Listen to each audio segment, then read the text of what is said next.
अस्सलाम वालेकुम। तो लीजिए दोस्तों, आज फिर एक बवासीर का नुस्खा मैं दे रहा हूँ। बहुत ही ज़बरदस्त और बहुत आला तरीन नुस्खा है। और ये नुस्खा वो नुस्खा है, अब तक जो बवासीर के नुस्खे दिए गए, आज उसमें कुछ नुस्खे जो थे वो खूनी बवासीर के थे और कुछ नुस्खे जो थे वो बादी बवासीर के थे। लेकिन ये जो नुस्खा मैं आज देना चला हूँ आपको, इसके अंदर ऐसी तासीर है कि ये आपके खूनी बवासीर को भी ख़त्म करेगा और ये बादी बवासीर को भी इंशाल्लाह पूरी तरह से ख़त्म कर देगा। तो वो नुस्खा मैं आपको बता रहा हूँ।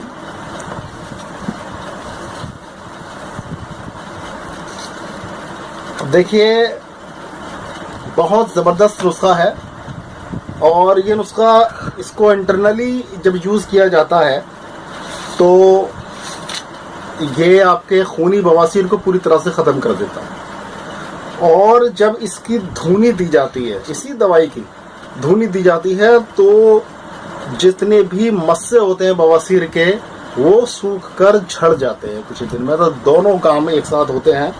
इसमें खूनी बवासीर भी ख़त्म हो जाती है और बादी बवासीर भी ख़त्म हो जाती है। तो लीजिए, नुस्खा नोट कर लीजिए। आज आप, बहुत ज़बरदस्त नुस्खा है, नुस्खा नोट करें। ले लें कागज़ पेन वगैरह, ले लें। 3-4 चीज़ें हैं नुस्खे में, तो नुस्खा नोट करिए। देखिए, सीधा मैं नुस्खे पे आ गया हूँ, ठीक है ना। स्किप करने का मौका मैं आपको नहीं दे रहा हूँ, तो सीधे सीधे आप लिख लीजिए फटाफट से कौन कौन सी चीज़ें हैं जो कि आपको इस्तेमाल में लेनी है। देखिए, सबसे पहली चीज़ है आपकी तुख्म तमर हिंदी।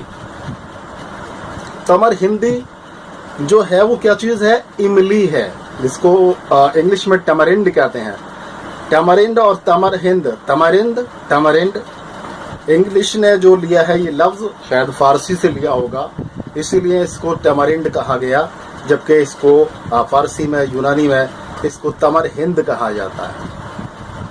तो ये तमर हिंद है। तो इमली का बीज लेना है आपको। जो इमली का बीज लेना है उसको भूनना नहीं है। अक्सर जो नुस्खा जात में ये इस्तेमाल होता है लिक्यूरिया वगैरह के लिए, धात की बीमारी के लिए, तो इसको भूनना जाता है पहले भाड़ में। इसको भूनने के बाद में फिर इसके छिलके उतारे जाते हैं। लेकिन यहाँ आपको इसको भूनना नहीं है, बल्कि इसको आपको क्या करना है, इसको आपको पानी में भिगो देना है और 2-3 दिन तक पानी में भीगने के बाद में इसका छिलका फूल जाएगा, तो छिलके को उतार देना है और फिर इस दवाई को, इसको जो बीजों को ड्राई कर लेना है, सुखा लेना है और उसके बाद में जो है आपको इसको पीस लेना है। ठीक है, ये हो गया, एक चीज़ हो गई आपकी। दूसरी चीज़ है तुख्म सत्यानाशी। सत्यानाशी ये एक पौधा होता है, मैं यहाँ पर दिखा रहा हूँ। एक कांटेदार पौधा होता है। इसको लोग एक किस्म का धतूरा भी मानते हैं, छोटा धतूरा के नाम से भी कुछ लोग इसको जानते हैं। और ये सत्यानाशी है। और हकीकत मानो में इसको लोग सत्यानाशी का नाम इसलिए दिया गया होगा शायद आयुर्वेद के अंदर कि ये कितने ही सारे मर्जों का, यानी बीमारियों का सत्यानाश करता है। ये कांटोदार, कांटों से भरा हुआ पौधा, इसकी जड़ में, इसकी पत्तियों में, इसके अंदर जो रस निकलता है पीले कलर का, उसमें बहुत ही ज़्यादा खूबियाँ होती हैं। इसके बीज जो है वो भी बहुत ज़्यादा फ़ायदेमंद होता है। तो हमें यहाँ पर इसका बीज का इस्तेमाल करना है। 2 चीज़ हो गई आपकी। हो गया तुख्म तमर हिंदी, एक हो गया आपका तुख्म सत्यानाशी, यानी सत्यानाशी के बीज। और जो चीज़ है, तीसरी चीज़ है, वो है आपकी काली हड़, जिसको छोटी हरड़ भी कहा जाता है। और इसको जो है हलीला सियाह कहा जाता है। यूनानी ज़ुबान में इसको हलीला सियाह कहा जाता है, यानी काली हरड़। ये भी लेनी है। और जो चौथी चीज़ है वो लेना है हमें रीठे का छिलका, यानी रीठे का ऊपर वाला, इसको पोस्त रीठा कहा जाता है। यूनानी ज़ुबान में पोस्त रीठा कहा जाता है इसको। तो पोस्त रीठा लेना है। देखिए, 4 चीज़ें आपकी टोटल हो गई। कौन कौन सी चीज़ें हैं? पहली चीज़ है तुख्म तमर हिंदी, यानी इमली के बीज की गिरी। और दूसरी चीज़ है तुख्म सत्यानाशी। तीसरी चीज़ है आपकी काली हरड़, यानी छोटी हरड़। और जो चौथी चीज है आपकी, वो क्या है? वो है आपका रीठे का छिलका। ठीक है, रीठे का छिलका निकाल देना, इसकी गुठली निकाल के फेंक देंगे, वो इस्तेमाल नहीं करनी है, छिलका इस्तेमाल करना है। अब इसको क्या कर रहा है, इन दवाइयों को बिल्कुल बराबर बराबर मिकदार में लेना है। मिसाल के तौर पर आपने 100 ग्राम यानी 100 ग्राम ये दवाई ले ली, और 100 ग्राम दवाई लेने के बाद में इसको आप बारीक करके आप पीस लीजिए। ठीक है, पीस लिया आपने। अब इसको खाना कैसे है, पहले ये सुन लीजिए। इसको देखिए, खूनी बवासीर के लिए, खूनी बवासीर अगर है तो 2 ग्राम ये दवाई लेनी है, सिर्फ 2 ग्राम दवाई, और सुबह में खानी है बासी पानी से, रात का रखा हुआ पानी, तो बासी पानी से खाना है इसको, रात का पानी।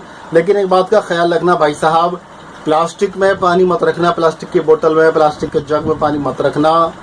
पानी या तो आप रखना शीशे के गिलास में, या फिर रखना आप तांबे के गिलास में, या रखना आप मिट्टी के गिलास में, या मिट्टी के किसी कटोरे वगैरह में पानी रखना, प्लास्टिक में पानी मत रखना। ठीक है, हो गया। आपको 2 ग्राम सुबह में, 2 ग्राम शाम को बासी पानी से खाना है आपको।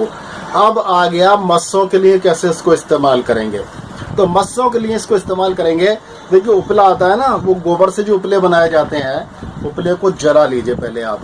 जब उसमें से धुआं निकलना बंद हो जाए और उपला जो है उसकी अंगार रह जाए उपले की, तो उस उपले को नीचे रख दीजिए और उस पर ये थोड़ी सी दवाई लीजिए और उसको दवाई को डाल दीजिए ऊपर, उसके उपले के ऊपर सुलगने दीजिए उसको। जब ये सुलग कर धुआं उठे तो इस पर आपको इस पर बैठना है, उपले पर भगवान बैठ जाना है। पता चलेगा सारे मस्से जो ना एक ही चुरमुर हो जाएंगे। तो भाई साहब, थोड़ी सी मजाक भी जरूरी है, सेहत के लिए मजाक करना भी जरूरी होता है। तो मैं मजाक कर रहा हूँ, बुरा मत मानना। इसको ऊपर आपको जैसे कि कदमचा कहते हैं ना, वो जो फ्लैश वगैरह में होता है, थोड़ा सा नीचे रखना है उसको, और उसको ऐसे रखना है कि इसका जो धुआं निकले, इसकी दवाई का जो धुआं निकले, वो आपके बवासीर के मस्सों को लगे। और ये बवासीर के मस्सों को पूरी तरह से सुखाने वाला फार्मूला है। और चंद दिन लगातार आप इसको अगर दिन में 2 बार कर सकते हो तो बहुत ही बढ़िया, और दिन में 2 बार नहीं कर सकते तो कम से कम 1 बार तो 24 घंटे में आपको ये अमल करना ही है। और आप देखेंगे इंशाअल्लाह ताला आपके सारे मस्से खत्म हो जाएंगे। खूनी बवासीर है, जो टॉयलेट में खून आ रहा था, वो इंशाअल्लाह आपका खत्म हो जाएगा, और पूरी तरह से आप एक सेहतयाब जिंदगी गुजारेंगे इंशाअल्लाह। लेकिन भाई साहब, परहेज बहुत जरूरी होता है। देखिए, जो है खट्टी मीठी चीजें, तली हुई चीजें, अचार वगैरह, मिठाइयाँ बाहर की, और जो है नॉन वेज वगैरह, इन चीजों से तो बच के रहना बस। ठीक है, इंशाल्लाह बहुत जल्दी सही हो जाएंगे।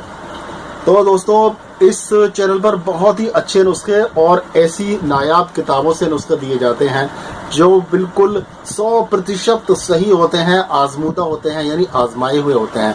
जिन हकीम साहब ने ये नुस्खा लिखा है, सैकड़ों मरीजों पर उनको इस नुस्खे को आजमाया है, और हम भी नुस्खों को आजमाते हैं, उसके बाद में आप तक पहुंचाते हैं। तो दोस्तों, नुस्खों को आजमाइए और दुआओं में जरूर याद रखिए। इस चैनल को सब्सक्राइब कीजिए और बेल आइकन जरूर ऑन कर दीजिए ताकि हर नुस्खा आपको मिल जाए। हाँ दोस्तों, और वीडियो अगर पसंद आई हो तो एक लाइक भी कर दीजिए। मिलते हैं इंशाल्लाह फिर किसी बीमारी को लेकर, उसका बहुत ही अच्छा सा इलाज लेकर। तब तक के लिए बहुत बहुत शुक्रिया। अस्सलाम वालेकुम व रहमतुल्लाह अलैहि व बरकातहू।